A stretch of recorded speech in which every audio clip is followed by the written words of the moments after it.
मैं पिछले 18 सालों से बस्तर के गांव में रह रहा था आदिवासियों के साथ।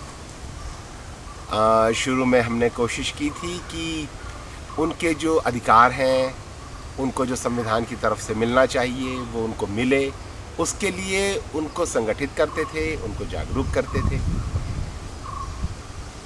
सलवा जुलूम 2005 में जब शुरू हुआ और सलवा जुलूम ने जब आदिवासियों के गांवों पर हमले शुरू किए, इसमें करीब 650 गांव जला दिए गए और हमें ये समझ में आने लगा कि ये सारा सलवा जुलूम आदिवासियों की ज़मीनों को माइनिंग के लिए खाली कराने का खेल है। तो हमने फिर उसके बारे में आवाज़ उठानी शुरू की, क्योंकि आदिवासी जिनके साथ हम काम कर रहे थे वो हमारे पास आते थे उन सारी तकलीफ़ों को लेकर, और हमने लोगों को कानूनी मदद देनी शुरू की।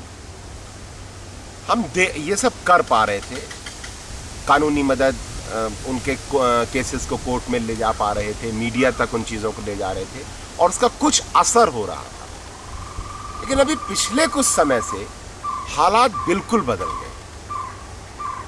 अभी वहाँ के सरकार ने और पुलिस ने, एडमिनिस्ट्रेशन ने मीडिया से डरना छोड़ दिया, जुडिशरी से डरना छोड़ दिया, एडमिनिस्ट्रेशन से डरना छोड़ दिया, गवर्नमेंट से डरना छोड़ दिया और एक तरीके से पुलिस का पूरी तरह से राज हो गया। यहाँ तक कि रेप विक्टिम्स, अभी 4 रेप विक्टिम्स एक गांव की थी, उनका केस कोर्ट में था, उनकी एफआईआर नहीं लिखी गई थी पहले, फिर उनका हमने प्राइवेट कंप्लेंट कराई कोर्ट में और उसके बाद वारंट्स जारी हुए।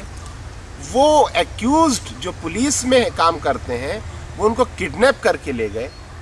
मैंने चीफ सेक्रेटरी ऑफ छत्तीसगढ़ को मैसेज किया, होम मिनिस्टर ऑफ इंडिया को एसएमएस किया, होम सेक्रेटरी ऑफ इंडिया को एसएमएस किया, कोई जवाब नहीं, कोई एक्शन नहीं। एक तरीके से मुझे ये समझ में आ गया कि ये आदिवासियों पर जो हमला है ये बहुत ऊंचे स्तर से हो रहा है, क्योंकि किस लेवल का एश्योरेंस मिला होगा चीफ सेक्रेटरी ऑफ छत्तीसगढ़ को, जो मुझे एसएमएस के जवाब में लिखता है कि we have verified within 5 minutes, he says we have verified and stop this ugly motivated campaign against the state. वो ये पुलिस वाला नहीं है कि जिसने गुस्से में आकर या डर की वजह से कि मैं पकड़ा जाऊंगा इस रेप केस में। ये चीफ सेक्रेटरी ऑफ छत्तीसगढ़ कह रहा है। इट मींस उसको बहुत ऊंचे लेवल से एश्योरेंस मिला हुआ है कि तुम कुछ भी करो तुम्हारा कुछ नहीं होगा। तो मुझे लगा कि अब मैं लोकली वहां रह करके थानेदार से लड़ूं, एसपी से लड़ूं, इसमें अपनी एनर्जी खत्म करने, और जिन लोगों की मैं मदद करने की कोशिश कर रहा था और कर पा रहा था पहले, अभी जिनकी भी मदद करने की कोशिश करता था उस पर पुलिस हमला करती थी, उसको फॉल्स केसेस में जेल में डाल दे रही थी।